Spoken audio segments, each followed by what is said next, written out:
नमस्कार, आप देख रहे हैं डिबेट लाइव। मैं हूं आपके साथ अनुराग दीक्षित। इस सवाल के साथ कि गठबंधन की सरकार कैसे चलाएंगे प्रधानमंत्री नरेंद्र मोदी, और कल जिस तरीके से सहयोगियों को कैबिनेट में शामिल किया गया है उसके बाद अब तक एक तस्वीर तो साफ हो रही है कि मोदी सरेंडर नहीं करेंगे, गठबंधन धर्म निभाएंगे। क्या वाकई ऐसा होगा, और अगर ऐसा होगा तो इसके पीछे की वजह क्या है, और विपक्ष के जहन में क्या वाकई कोई सवाल खड़ा होता है? इसी पर बात आज डिबेट लाइव में हमारे साथ एक खास पैनल जुड़ रहा है। हमारे साथ प्रोफेसर भुवन भास्कर जोशी साहब जुड़ रहे हैं, मेरे साथ स्टूडियो में मौजूद हैं। आप प्रवक्ता हैं समाजवादी पार्टी के। हमारे साथ वरिष्ठ पत्रकार रामकृपाल सिंह जी जुड़ चुके हैं। सर, आपका भी बहुत बहुत स्वागत। जोशी जी, आपका भी बहुत बहुत स्वागत। रामकृपाल सर, 53 में से 11 मंत्री बने हैं मोदी सरकार के तीसरे कार्यकाल में।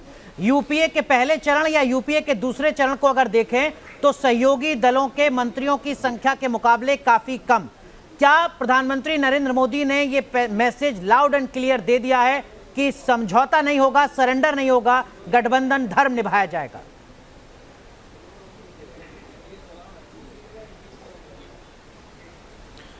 निश्चित रूप से। और देखिए, ऐसा है कि जो लोग ये सोच रहे हैं कि मोदी जी पहली बार ऐसा कुछ कर रहे हैं जहां वो अपने सहयोगियों को जो दूसरी पार्टियों के हैं उनके साथ सरकार चला रहे हैं, ऐसा नहीं है। जब मोदी जी ने कहा था कि सरकार चलाने भर को, बहुत पहले 14 और 19 में कहा था कि मेरे पास बहुमत तो मिल जाएगा, लेकिन सरकार चलाने के लिए मैं सबका सहयोग लूँगा। और आप देखिए कि एनडीए के साथियों को पहले भी वो लेकर के वो सरकार चला चुके हैं जी। तो ऐसा कोई नहीं है कि कोई, हाँ जरूर है, हर बार जैसे कि अगर बीजेपी के खुद भी मान लीजिए कि अपने बूते बहुमत होता तो भी एक मान के चलिए कि हर सरकार, नई चुनौतियां होती है, नई प्राथमिकताएं होती हैं, अलग अलग लोगों के अनुभव का पूरा फ़ायदा उठाया जाता है जी। और मुझे लगता है कि इस बार की जो सरकार बनी है, जो मंत्री हैं, उनमें मुझे लगता है कि देखिए, चाहे 3 तो भूतपूर्व मुख्यमंत्री रहे हैं सर, 6 टोटल। देखिए, खट्टर जी हों, शिवराज सिंह चौहान हैं, कर्नाटक के कुमार स्वामी हैं जी। नहीं, मैं वही कह रहा हूँ कि ये लोग हैं, प्लस नड्डा जी हैं, तो काफ़ी अनुभवी लोग हैं। ठीक है। और ये लोग पब्लिक डीलिंग अपनी लाइफ में करते रहे हैं और रिजल्ट देते रहे, ऐसा नहीं है। तो मैं समझता हूँ कि देखिए, एक बात आप समझ लीजिए, चाहे सरकार हो या चाहे कारपोरेट हो, अगर लीडरशिप जो है वो उसका लक्ष्य बहुत साफ है और जो संदेश नीचे तक है अगर वो बहुत साफ है तो तय जान लीजिए काम करने में बाकी लोगों को, सहयोगियों को आसानी होती है और लक्ष्य पाना भी आसान खुश हो रहा था ये सोच कर कि देखिए साहब, अभी तो मंत्रिमंडल को लेकर सरफटअव्वल शुरू हो जाएगी, अभी से बवाल शुरू हो जाएगा, सरकार चल ही नहीं पाएगी, शपथ ग्रहण ही नहीं हो पाएगा। लेकिन ऐसा लगता है कि प्रधानमंत्री मोदी ने आपकी सारी उम्मीदों पर पानी फेर दिया है। 16 सांसदों के साथ जेडीयू भी 2 मंत्रियों पर मान गए हैं, 12 सांसदों के, माफ कीजिएगा टीडीपी, 12 सांसदों के साथ जेडीयू भी मान गया है। तो स्थितियां आपके पक्ष में बहुत ज्यादा जाती हुई नजर नहीं आती, और ये मोदी का अनुभव शायद इसके पीछे की बड़ी वजह है। प्रोफेसर जोशी, देखिए, 2014 की जो सरकार आई थी, 2019 की जो सरकार आई थी, वो भारतीय जनता पार्टी की सरकार थी और वो मोदी जी की सरकार थी। अब की बार जो सरकार आई है वो एनडीए की सरकार आई है, और माननीय मोदी जी को जो अनुभव रहा है सरकार चलाने का, वो हमेशा भारतीय जनता पार्टी पूर्ण बहुमत की सरकार उन्होंने चलाने का काम करा, चाहे वो गुजरात में हो चाहे वो देश में हो। और अब की बार एकाएक ही भारतीय राजनीति के शेयर मार्केट में जब से ये सरकार आई है तो हम देख पा रहे हैं कि एकदम जो उछाल आया है वो एनडीए शब्द में आया है, और जो गिरावट आई है वो मोदी शब्द में आई है। और निश्चित तौर पर चुनौतियां तो हैं, चुनौतियां तो उनको सामना करनी पड़ रही है, ये तो पता ही है।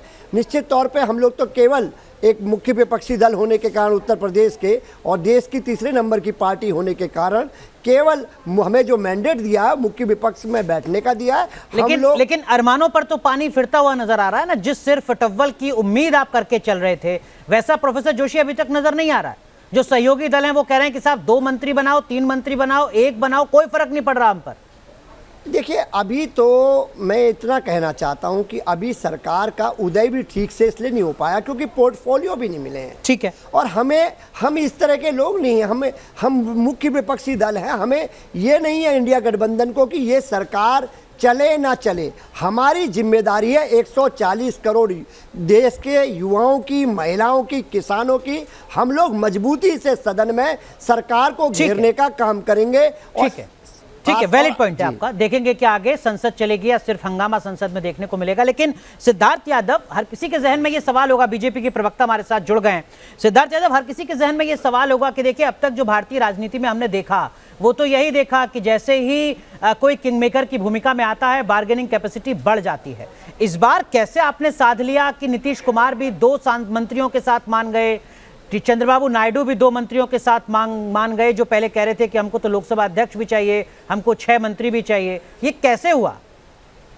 देखिए, सबसे पहले तो अनुराग जी, मैं पूरे देश को बधाई देता हूं आपके चैनल के माध्यम से। आज देश के प्रधानमंत्री ने तीसरी बार 62 वर्षों के बाद किसी प्रधानमंत्री ने अपना पदभार ग्रहण किया। उन्होंने कल शपथ ली थी और आज पहली कलम से उन्होंने किसान सम्मान निधि का जो एक किस्त थी वो देश में जारी करी है, लगभग 20,000 करोड़ की, और देश के किसानों को 8 करोड़ किसानों के अकाउंट में सीधे पैसा पहुंचेगा।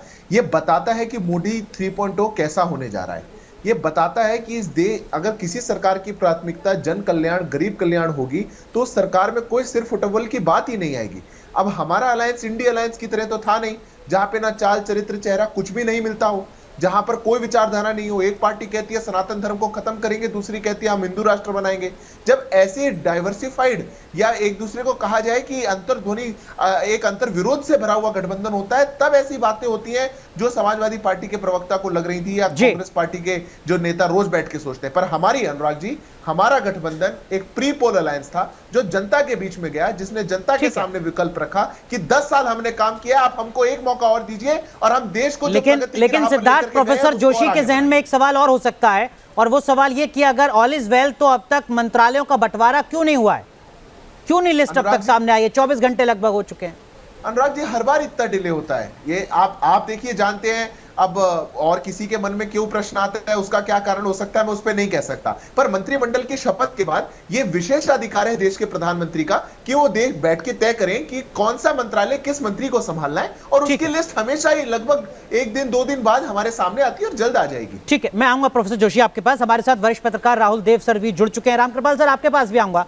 लेकिन राहुल सर, यूपीए 1 में हमने देखा सहयोगी दलों के 25 मंत्री बनाए गए थे। यूपीए 2 में हमने देखा सहयोगी दलों के 18 मंत्री बनाए गए थे।